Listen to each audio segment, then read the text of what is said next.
Bonjour à toutes et à tous, merci de vous informer sur la télévision catholique. À la une de cette édition, l'acte 1 de la journée de reconnaissance à Dieu organisée par l'apostolat des femmes tsunamites du service catholique d'évangélisation avec pour thème la puissance de l'action de grâce s'est déroulée le samedi 2 octobre 2021 au sanctuaire marial national d'Abidjan en présence de l'évêque du diocèse d'Abbeville, Monseigneur Alessi Touabiou, qui a présidé la messe en hommage au consacré. Les détails dans un instant. Et puis, éducation catholique ivoirienne. Le mercredi 29 septembre dernier s'est tenue l'Assemblée générale ordinaire de l'Association nationale de l'école catholique de Côte d'Ivoire sous la présidence et en présence effective de Monseigneur Gaspard Béli-Niba, évêque du diocèse de Mons. Cette journée a également été marquée par la messe de clôture de cette rencontre. À l'issue de la grande réunion de rentrée scolaire 2021-2022 qui s'est déroulée pendant 3 jours au centre diocésain de Yamoussoukro, le thème retenu par l'école catholique est « Soyons des citoyens responsables pour bâtir dans le Christ une école de qualité ». L'apostolat des femmes tsunamites du service catholique d'évangélisation a organisé le samedi 2 octobre 2021 la première édition de la journée de reconnaissance à Dieu. La grande prière de remerciement à Dieu pour son amour et sa bonté à l'endroit des consacrés s'est déroulée au sanctuaire marial national d'Abidjan. La célébration eucharistique a été présidée par Monseigneur Alessi Touabiou, évêque du diocèse d'Abbeville, et concélébrée avec les pères Eugène Adengra, recteur du sanctuaire marial national d'Abidjan, et Louis-Philippe Amako, aumônier national du clergé. Commentaire Morel Poti. Le samedi 2 octobre 2021, l'apostolat des femmes tsunami du service catholique d'évangélisation a organisé l'acte 1 de la journée de reconnaissance à Dieu autour du thème « La puissance de l'action de grâce au sanctuaire marial national d'Abidjan ». Procession, enseignement, louange et adoration, opération Ma reconnaissance à Dieu était au programme de cette grande rencontre de prière au pied de Notre-Dame de toute grâce pour rendre hommage à tous les prêtres de Côte d'Ivoire. La célébration eucharistique a été présidée par Monseigneur Alessi Touabiou, évêque du diocèse d'Abbeville, et concélébrée avec les pères Eugène Adengra, recteur du sanctuaire marial national d'Abidjan, et Louis-Philippe Amako, aumônier national du clergé en charge de la vie spirituelle des prêtres. Dans son homélie, Monseigneur Alessi Touabiou nous invitait à encourager les bonnes actions de nos consacrés et à prier pour eux. Au nom de toute la conférence épiscopale, au nom de tout le clergé ivoirien, je vous dis merci à vous les femmes tsunamites pour cette belle initiative. Priez pour vos prêtres. Tout à l'heure, en écoutant les prières qui ont été faites pour le clergé des différentes provinces ecclésiastiques, j'ai été vraiment très ému jusqu'au fond de moi-même. Et j'ai eu les larmes aux yeux des fidèles qui prient pour les prêtres qui souffrent, pour les prêtres qui s'interrogent, qui se sentent quelquefois abandonnés. Vraiment, toutes ces prières que vous avez fait monter vers Dieu pour nous, que le Seigneur les exauce et qu'en retour, lui aussi, il vous comble de ses grâces et de ses bénédictions. Il a également invité chacun des prêtres dévoués au service du peuple de Dieu à plus de responsabilités. À l'occasion de l'acte 1, la pastorale des femmes tsunami du service catholique d'évangélisation a offert des présents aux consacrés au cours de la messe de reconnaissance pour le sacerdoce des prêtres, pour les religieux et religieuses afin de poursuivre l'extraordinaire œuvre d'amour du Christ. Les fidèles ont pu rendre grâce et prier pour les prêtres de notre pays et ceux du monde entier, servant l'Église de Dieu avec amour et dévouement à l'exemple du cœur de Jésus débordant d'amour, accessible par l'adoration, la prière, le sacrifice et l'amour du prochain et des plus vulnérables. Cette journée vraiment a été émouvante.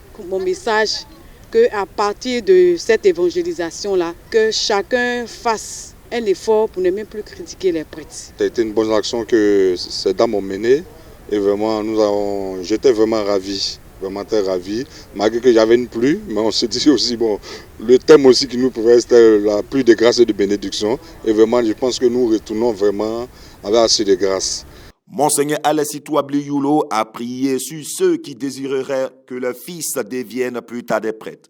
La bergère Emmanuelle Force nous livre ses impressions au thème de l'opération pluie de grâce et de bénédiction. J'ai découvert l'église catholique et donc j'ai découvert en cette église-là autant de richesses, beaucoup de richesses, et le ministère dans lequel je me suis engagée, qui est le service catholique d'évangélisation, a pour mission, a pour objectif de montrer la beauté, les beautés, donc sinon les trésors que constitue notre Église. Nous pouvons provoquer le miracle dans notre vie. Nous pouvons rencontrer le miraculeux quand nous acceptons, bien évidemment, de nous soumettre à la volonté de Dieu tout en écoutant les conseils de notre Mère Marie. J'ai écouté ma Mère Marie. Aujourd'hui, je ne peux qu'être satisfaite.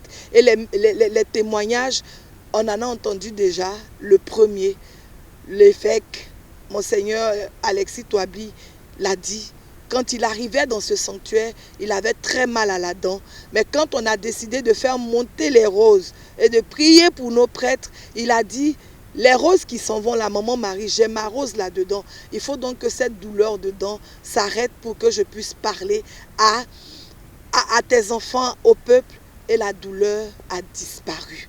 Je veux retenir qu'avec Marie, nous disons c'est vrai, avec Dieu nous ferons des exploits, mais avec Marie devant, comme celle qui intercède pour nous, nous ferons des exploits. Prions pour les prêtres du monde, qu'ils ne se découragent pas devant les difficultés et les problèmes rencontrés dans leur ministère, mais qu'ils se fortifient de la croix, cet instrument d'amour qui transforme le cœur des hommes. Vous suivrez les différentes étapes de cette journée de reconnaissance à Dieu dans nos prochaines éditions. Direction Yamoussoukro, mercredi 29 septembre 2021, dernier jour de la grande réunion de rentrée scolaire 2021-2022 de l'école catholique, s'est tenue l'Assemblée générale ordinaire de l'Association nationale de l'école catholique au centre diocésain de Yamoussoukro. C'était sous la présidence et en présence effective de Monseigneur Gaspard Bébigneba, évêque du diocèse de Mans, président de la Commission épiscopale de l'éducation catholique et président du conseil d'administration de la dite association. Cette journée a aussi été marquée par la messe de clôture. On fait le point avec Morel Poti. La date du 13 septembre 2021 est celle choisie par la tutelle de l'éducation nationale ivoirienne pour la rentrée des classes au titre de l'année scolaire 2021-2022. N'étant pas en marge des décisions du système étatique, l'école catholique s'est appuyée sur le thème général pour en choisir le sien. Soyons des citoyens responsables pour bâtir dans le Christ une école de qualité. Placée sous la présidence de Monseigneur Gaspard Bébigneba, la traditionnelle réunion de rentrée scolaire organisée par le système éducatif catholique de Côte d'Ivoire du 27 au 29 septembre dernier au centre diocésain de Yamoussoukro a été marquée par les assises de l'Assemblée générale ordinaire de l'Association nationale de l'école catholique, en plus de l'Assemblée générale constitutive de la mutuelle sociale du personnel de l'éducation catholique. La vision de l'Église catholique en Côte d'Ivoire pour l'éducation et la formation des jeunes est fondée sur des valeurs éthiques et spirituelles, celles de la construction personnelle, de la liberté et de la responsabilité, des valeurs sociales, civiques et relationnelles. Toutefois, cette réunion de rentrée a révélé qu'il faut s'impliquer dans cette nouvelle évangélisation de l'école catholique pour vivre en parfaite communion avec le souverain pontife. Cette réunion unique qui dénote que l'Église est soucieuse d'une meilleure santé et d'un meilleur cadre de travail s'est achevée par une messe de clôture célébrée par Monseigneur Gaspard Bébigneba, évêque du diocèse de Mans, président de la Commission épiscopale de l'éducation catholique et président du conseil d'administration de l'Association nationale de l'école catholique. Il a saisi l'opportunité pour lancer un message d'envoi en mission, impliquant tous et chacun à la réalisation de la vision pontificale de l'éducation. Des propos recueillis au terme de cette grande rencontre. L'Union des syndicats vient de présenter son bilan d'année. Pour l'année scolaire qui va écouler, je crois que c'est de motiver les enseignants, c'est de sensibiliser les enseignants pour que nous puissions mettre au travail, pour que les résultats soient toujours meilleurs. Le sens des écoles, c'est d'abord un sens évangélique missionnaire.